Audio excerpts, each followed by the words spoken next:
All set to wrestle fam, my name is Jay and with this brief, let's start this video. दोस्तों आज इस video में आपको मैंने काउंट नहीं किया, लेकिन WWE के कुछ ऐसे स्केरी स्पोर्ट्स मोमेंट्स और इंसिडेंट्स के बारे में बताऊंगा जहां पर सुपरस्टार्स की ऑलमोस्ट डेथ हो गई थी और ये उनकी लाइफ में डेफिनेटली एक नियर डेथ एक्सपीरियंस था। उन मोमेंट्स को अच्छे से बताने के लिए मैंने आपके लिए कुछ क्लिप्स का भी यूज किया है, तो शायद इस वीडियो पर कॉपीराइट कभी भी कहीं से भी आ सकता है। तो जल्दी से पहले तो आप इसे उन दोस्तों के साथ शेयर कर दो जो कहते हैं क्या देखता रहता है यार फेक है सब, ताकि उन्हें पता चले कि फेक और स्क्रिप्ट में एक्चुअली क्या डिफरेंस होता है, क्योंकि क्या पता ये वीडियो कल हो ना हो। Okay so now without wasting ज्यादा time let's get into this video. हम लीस्ट टू मोस्ट की ओर चलते हैं। तो पहले मैं बात करता हूं सेथ रॉलिंस की। तो 8 सितंबर 2014 में रॉक एपिसोड में रोमन रेंस और रैंडी ऑर्टन का मैच चल रहा था जो कि स्टील केज के अंदर होना था। तब अथॉरिटी वाली स्टोरी लाइन चल रही थी। तो स्टील केज जब नीचे आ रहा था तो रैंडी ऑर्टन की हेल्प करने वहां से जैसे ही चेयर लेकर रिंग में जाने वाले होते हैं, वो बस 1-2 सेकंड्स पहले ये नोटिस करते हैं कि केज की मेटल स्पाइक जो कि रिंग के साथ जुड़ती है वो उनको छूने ही वाली है और वो उसी वक्त वहां से हट जाते हैं। ये सच में बहुत ही हॉरिफाइंग इंसिडेंट था। अगर सर टाइम पर उसे नहीं देखते तो सिचुएशन खराब हो सकती थी, लेकिन वहां वो बाल बच गए और आज भी वो हमें WWE में एंटरटेन कर रहे हैं।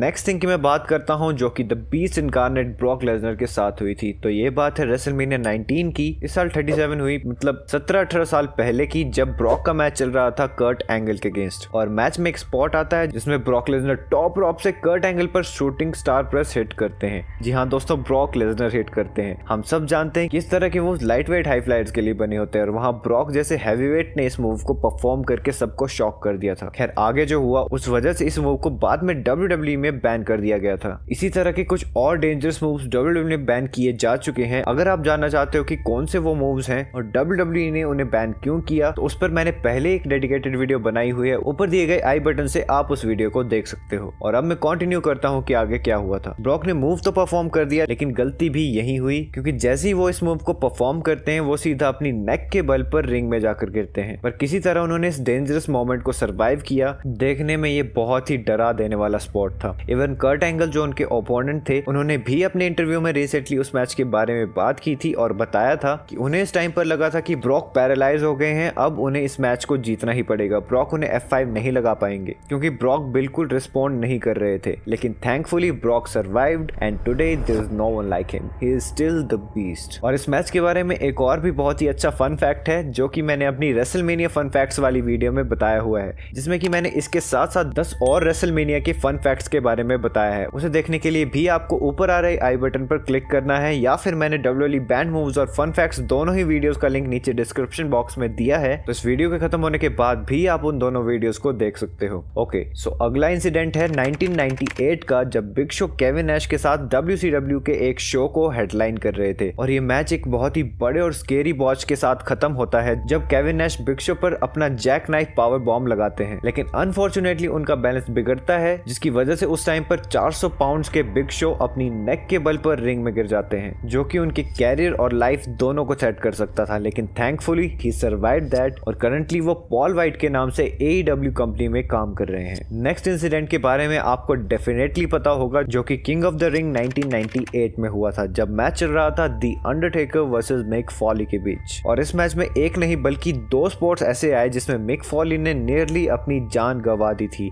तो होता यह है कि अंडरटेकर और मिक फॉली हेल इन अ सेल के टॉप पर लड़ रहे होते हैं और द अंडरटेकर मिक को हेल इन अ सेल के टॉप से 22 फीट की हाइट से सीधा नीचे फेंक देते हैं और मिक फॉली अनाउंस टेबल पर जाकर गिरते हैं। और इस स्पॉट को देखकर सभी के सभी लोग एकदम शॉक हो गए थे, क्योंकि मिक फॉली जैसे भारी भरकम इंसान को जब इतनी हाइट से गिराया जाएगा तो उनकी क्या हालत हुई होगी, ये तो सोच पाना भी बहुत मुश्किल है। यहाँ पर मिक फॉली की ऑलमोस्ट डेथ हो गई थी, लेकिन किसी तरह उन्होंने मैच को कंटिन्यू किया। लेकिन उन्हें क्या पता था कि इससे भी ज्यादा स्केरी स्पॉट उनके लिए कुछ ही देर में आने वाला है। तो इसी मैच में ये दोनों सुपरस्टार फिर से हेल इन अ सेल के टॉप पर होते हैं। चेयर नीचे रखी होती है, अंडरटेकर मिक फॉली पर एक चॉक स्लैम हिट करते हैं और सब के सब इवन द अंडरटेकर भी शॉक हो गए, क्योंकि हेल इन अ सेल की रूफ टूट जाती है, जिस वजह से मिक फॉली सीधा रिंग में जाकर गिरते हैं, जहां सेम नाइट पर दूसरी बार उनकी लाइफ डेंजर में आ गई थी। द अंडरटेकर ने बाद में रिवील भी किया कि उन्हें लगा था कि मिक फॉली की डेथ हो गई है, क्योंकि काफी मिनट्स तक वो रिस्पॉन्ड नहीं कर रहे थे। अंडरटेकर ने यह भी बताया कि उस मैच में सेल को टूटना नहीं था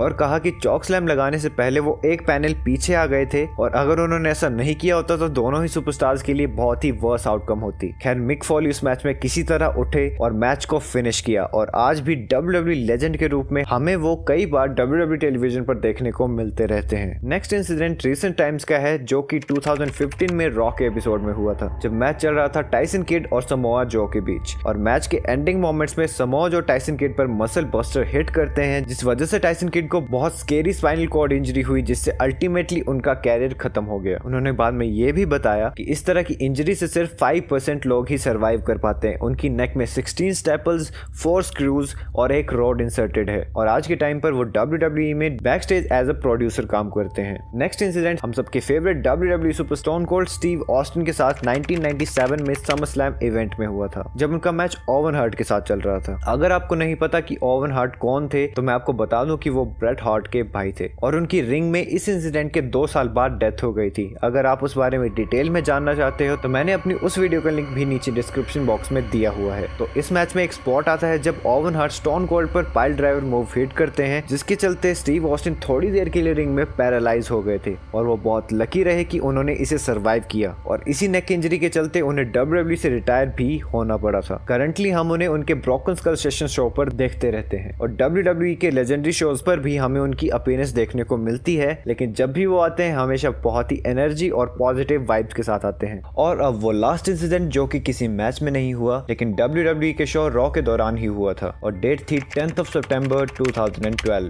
जब कमेंट्री टेबल पर बैठे जेरी द किंग लॉलर को लाइव शो के बीच में हार्ट अटैक आ गया था। उनके साथ बैठे माइकल कॉल ने इस बारे में अच्छे से बताया था, तो जो कुछ उन्होंने बताया मैं वो सब आपको बताता हूँ। उन्होंने कहा कि मैच के मिड में जेरी स्नोर कर रहे थे एंड ही थॉट कि उन्हें मैच बहुत बोरिंग लग रहा है, इसलिए वो इस तरह मैच का मजाक उड़ा रहे हैं। लेकिन जैसे ही उन्होंने अपने लेफ्ट में देखा तो जेरी का हेड टेबल पर था। वो बहुत घबरा गए क्योंकि जेरी लॉलर का फेस बिल्कुल नीला पड़ गया था। माइकल कॉल ने कहा कि वो इस मोमेंट को कभी नहीं भूल सकते। उन्हें याद है कि पहली चीज जो उन्होंने उस वक्त की थी वो था अपने बॉक्स का म्यूट स्विच हिट करना। लकीली वहां पर डॉक्टर सैमसन मौजूद थे। माइकल जानते थे कि जेरी की फैमिली भी शो को देखती है, तो वो नहीं चाहते थे कि इस पॉइंट पर उन्हें ये सब पता चले। ऑब्वियसली वो सब कमर्शियल ब्रेक पर गए। जेरी को बैक स्टेज ले जाया गया। माइकल कॉल को बैक स्टेज से उनके हेडसेट पर इंस्ट्रक्शंस मिल रही थी, और किसी ने उनसे कहा कि माइकल कॉल को किसी बुरी चीज के लिए रेडी रहना होगा और खुद को इस न्यूज को डिलीवर करने के लिए प्रिपेयर करना होगा। माइकल कॉल ने यह भी बताया कि उन्होंने उस टाइम के लिए कमेंट्री बंद कर दी, और वो किस तरह 18,000 लोगों को जो अटेंडेंस में बैठे हैं प्लस मिलियंस ऑफ पीपल जो अपने घरों से उन्हें लाइव देख रहे हैं, जिन्हें सब के बारे में अभी तक कुछ पता नहीं है, उन सबको किस तरह वो ये न्यूज बताएंगे। लेकिन तब उन्हें अपडेट मिलती है कि जेरी लॉलर का हार्ट अब सही से बीट कर रहा है, जिससे सुनकर फाइनली माइकल कॉल शांत हुए, और उस टाइम पर उनके लिए वो बहुत ही ज्यादा इमोशनल मोमेंट था। इतनी क्रिटिकल सिचुएशन में भी माइकल कॉल फोकस और प्रोफेशनलिज्म मेंटेन कर पाए, इसके लिए हैट्स ऑफ टू हिम। शायद इसलिए ही WWE उन पर बहुत ज्यादा ट्रस्ट करती है, और वो इस कंपनी के साथ कई सालों से जुड़े हुए हैं। तो दोस्तों ये थे कुछ ऐसे स्केरी इंसिडेंट्स जो कि WWE में हो चुके हैं, जिनका ऑन स्क्रीन तो हमें कभी पता नहीं लग पाया, और मैंने आपको सबके बिहाइंड द सीन्स बताने की कोशिश की है कि किस तरह लाइफ थ्रेटनिंग चीजें होने के बावजूद भी इन सभी ने हमारे एंटरटेनमेंट के लिए शो को कंटिन्यू किया और अपनी जॉब परफेक्टली निभाई। अगर आपको वीडियो पसंद आई तो इसे लाइक कर देना, और रेसलिंग रिलेटेड ऐसी बहुत सारी इंटरेस्टिंग वीडियोस के लिए चैनल को कर लो सब्सक्राइब और जुड़ जाओ रेसल फैमिली में। Until next time, this is जय लॉगिंग आउट।